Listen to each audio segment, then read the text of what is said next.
तो welcome to energy science class. तो आज का जो हमारा टॉपिक है वो है first generation solar cell. Right.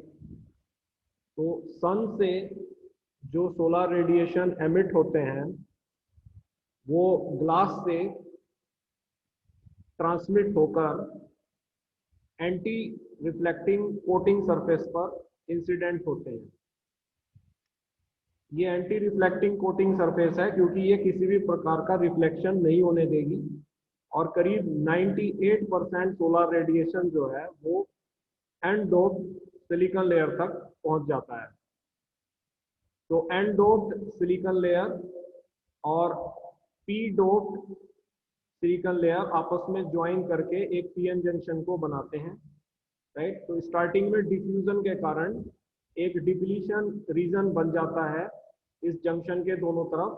ये वो रीजन है जिसमें कोई भी फ्री चार्ज कैरियर प्रेजेंट नहीं होता है और इस डिप्लीशन रीजन के कारण हमारे एन डोप्ड सिलिकॉन में पॉजिटिव आयंस होते हैं डिप्लीशन रीजन में और हमारे पी डोप्ड सिलिकॉन में नेगेटिव आयंस होते हैं डिप्लीशन रीजन में। इस प्रकार से एक इलेक्ट्रिक फील्ड काम करता है जिसकी डायरेक्शन एन डोप्ड सिलिकॉन से पी डोप्ड सिलिकॉन की तरफ होती है।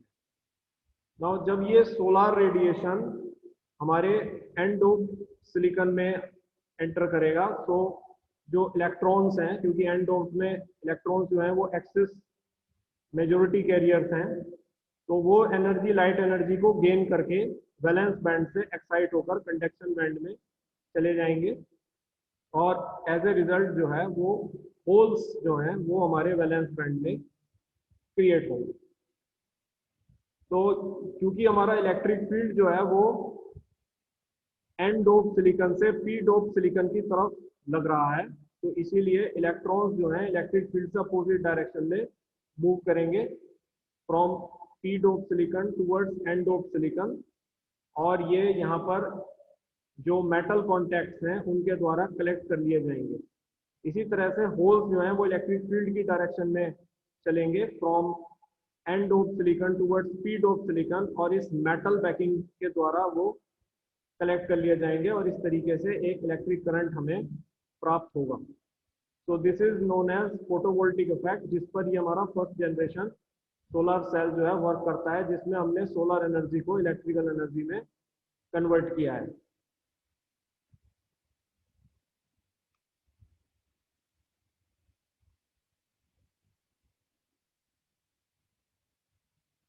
नाउ इस सेल की एक बहुत खूबी ये है कि इसमें जो एन डोप सिलिकॉन है और जो पी डोप सिलिकॉन की लेयर्स हैं ये जो है हमने लार्ज सिलिकॉन क्रिस्टल से स्लाइस कर कर बनाते हैं।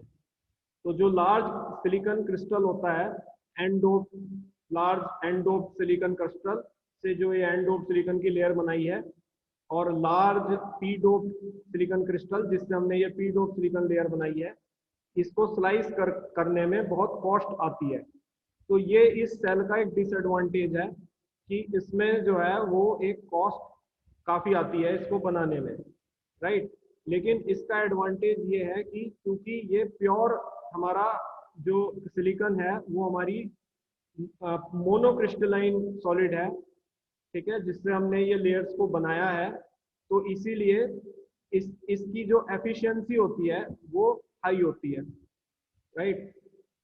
यानी कि एक बहुत कम एरिया पर भी ये काफ़ी अधिक इलेक्ट्रिकल एनर्जी को प्रोड्यूस कर सकता है। तो इसीलिए यही इसका एक फ़ायदा है। इसके फ़ायदे भी मैं बता रहा हूँ, इसके नुकसान भी है। फ़ायदे तो ये है कि ये कम एरिया पर भी ये इंस्टॉल्ड हो सकता है, इसीलिए इसको रूफ वगैरह में यूज़ करते हैं हम, because it can be installed in small area and can produce large electrical current, तो इट इज़ हाईली एफिशिएंट।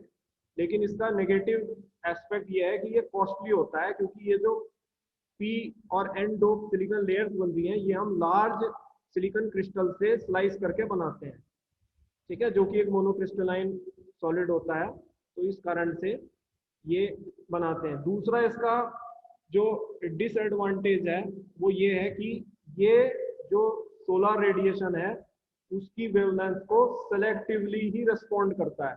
जैसे कि आप जानते हैं कि सोलर रेडिएशन में हमारे इंफ्रारेड भी होता है, विजिबल भी होता है और अल्ट्रावायलेट भी होती है। तो एक रेंज होती है सोलर रेडिएशन की जो कि हमारी 2000 एंगस्ट्रॉम से लेके 1 मिलीमीटर तक होती है वेवलेंथ की। अगर हम रेंज की बात करें तो ये सिलेक्टेड वेवलेंथ को ही पर ही रेस्पॉन्ड करेगा, सभी वेवलेंथ पर ये रेस्पॉन्ड नहीं करता है। तो इसी कारण से जब पुअर लाइटिंग डे होता है, यानी कि ऐसा दिन जिसमें क्लाउडी कंडीशंस होती हैं और सोलर रेडिएशन कम एमिट होता है, उस समय ये ज़्यादा इफेक्टिव नहीं हो पाता है, बिकॉज इसका जो एक्शन है वो बहुत ही सिलेक्टिव है। राइट, एक इसका ये भी डिसएडवांटेज है, ये सभी वेवलेंथ पर को रिस्पॉन्ड नहीं करता है, कुछ खास स्पेसिफिक वेवलेंथ को ही ये रिस्पॉन्ड कर पाता है। राइट, क्योंकि ये वही वेवलेंथ हैं जिनकी energy energy band gap, valence band और कंडक्शन बैंड के एनर्जी बैंड गैप के कंपेरेबल हो। अगर ये वेवलेंथ शॉर्टर हैं तो एनर्जी ज़्यादा मिलने से वो एनर्जी हमारी वेस्ट हो रही है। राइट, तो ये एक इनका डिसएडवांटेज है कि ये रेस्पॉन्स में केवल सिलेक्टेड वेवलेंथ पर ही रेस्पॉन्ड करते हैं, सारी वेवलेंथ पर रेस्पॉन्ड नहीं करते हैं। तो ये इनका दूसरा डिसएडवांटेज है। एक तो ये है कि ये कॉस्टली है, क्योंकि ये जो एन डोप सिलिकॉन और पी डोप सिलिकॉन की लेयर है ये हम लार्ज सिलिकॉन क्रिस्टल से स्लाइस करके बनाते हैं, जो कि काफी कॉस्टली प्रोसेस है। दूसरा इनका डिसएडवांटेज है कि ये केवल सिलेक्टिव फ्रीक्वेंसी पर ही रेस्पॉन्ड करते हैं, सोलर रेडिएशन की सारी फ्रीक्वेंसीज पर रेस्पॉन्ड नहीं करते हैं। राइट, लेकिन इनका एडवांटेज ये है कि ये कम एरिया में भी ज्यादा इलेक्ट्रिकल एनर्जी को प्रोड्यूस कर पाते हैं, क्योंकि ये जो लेयर है ये मोनोक्रिस्टलाइन है। राइट, ये प्योर सिलिकॉन से बनी हुई है, it is a monocrystalline layer, so for a very small area they can produce large current. ठीक है, तीसरा जो इनका डिसएडवांटेज है, एक डिसएडवांटेज तो इनकी कॉस्ट का हो गया, दूसरा डिसएडवांटेज इनकी सिलेक्टिव वेवलेंथ का हो गया, ये सिलेक्टिव वेवलेंथ पर ही रिस्पॉन्ड करता है सोलर रेडिएशन के। इनका जो तीसरा डिसएडवांटेज है वो है टेम्परेचर के बढ़ने के साथ इनकी एफिशिएंसी का घटना। ठीक है, नाउ हम ये समझें कि टेम्परेचर के बढ़ने के साथ इनकी एफिशिएंसी क्यों घटती है। ठीक है, उसका कारण क्या है कि जब टेम्परेचर बढ़ता है तो जो कैरियर हैं, चार्ज कैरियर्स हैं, उनका जो कंसंट्रेशन है वो बढ़ेगा। जैसा आप जानते हैं कि सेमीकंडक्टर्स में टेम्परेचर के बढ़ने से कंडक्टिविटी इंक्रीज करती है। सो टेम्परेचर के बढ़ने से जो चार्ज कैरियर्स हैं वो ज़्यादा हमारे कंडक्शन बैंड में हो जाते हैं, वैलेंस बैंड में हो जाते हैं। इलेक्ट्रॉन्स जो है वो कंडक्शन बैंड में उनका कंसंट्रेशन ज़्यादा हो जाता है और होल्स का कंसंट्रेशन वैलेंस बैंड में ज्यादा हो जाता है। नो, इनके कंसंट्रेशन ज्यादा होने से ये फ्रीक्वेंटली कोलाइड करते हैं आपस में। ठीक है, जब आपने इलेक्ट्रिक फील्ड लगाया है तो इनकी कोलिजन की जो प्रोबेबिलिटी है वो बढ़ जाती है। कोलिजन होने से जो सोलर एनर्जी है वो हीट एनर्जी में कन्वर्ट होकर के वेस्ट हो जाती है। राइट, जो भी सोलर एनर्जी है वो हमारी, सॉरी, इलेक्ट्रिकल एनर्जी जो है, क्योंकि सोलर एनर्जी तो इलेक्ट्रिकल एनर्जी में कन्वर्ट हो रही है, तो जो इलेक्ट्रिकल एनर्जी हमारी वो इनके कॉलिजन के कारण हीट एनर्जी में वेस्ट हो जाती है। इस तरह से हमें आउटपुट कम मिलता है। ठीक है, तो ये भी इनका एक तीसरा डिसएडवांटेज है कि टेम्परेचर बढ़ने के साथ जो है इनकी जो एफिशिएंसी है वो घटती है।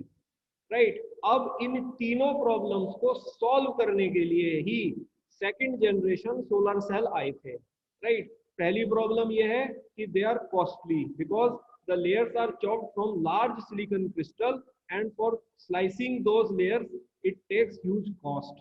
Right, their second disadvantage is that as the temperature increases, ठीक है, इनकी जो एफिशिएंसी है वो जो है इनकी घटनी शुरू हो जाती है, बिकॉज टेम्परेचर बढ़ने के साथ जो है कैरियर कंसंट्रेशन में कॉलिजन्स बढ़ते हैं, जिससे कि इलेक्ट्रिकल एनर्जी जो है वो हमारी हीट एनर्जी में कन्वर्ट हो जाती है। Right, so these are some of the disadvantages जिनके कारण हमें सेकेंड जनरेशन सोलर सेल की आवश्यकता हुई। क्लियर हो रही है बात? और यस सर। और इनका जो एडवांटेज है वो ये है कि मामूली से एरिया पे भी ये लार्ज इलेक्ट्रिकल करंट को प्रोड्यूस कर सकते हैं, इसलिए रूफ वगैरह में जो यूज होता है वो इनका ही होता है। Right, first generation solar cell का ही हम यूज करते हैं जब हम रूफ की बात करते हैं, होटलों की बात करते हैं, कॉलेजेस की बात करते हैं, तो इन्हीं का यूज करते हैं, क्योंकि ये जो है स्मॉल एरिया पर लार्ज इलेक्ट्रिकल करंट देते हैं, लेकिन इनके साथ एक प्रॉब्लम है कि ये सिलेक्टिव फ्रीक्वेंसीज को ही अब्जॉर्ब पे ही रिस्पॉन्ड करते हैं। रिस्पॉन्ड से मेरा मतलब है इलेक्ट्रिकल करंट जनरेशन करते हैं। और सोलर रेडिएशन में तो बहुत सारी फ्रीक्वेंसी होती है, तो ये सारी बर्बाद हो रही हैं, इन पे सोलर सेल हमारा रिस्पॉन्ड ही नहीं कर रहा। तो इन तीनों समस्याओं को ओवरकम करने के लिए कि सिलेक्टिव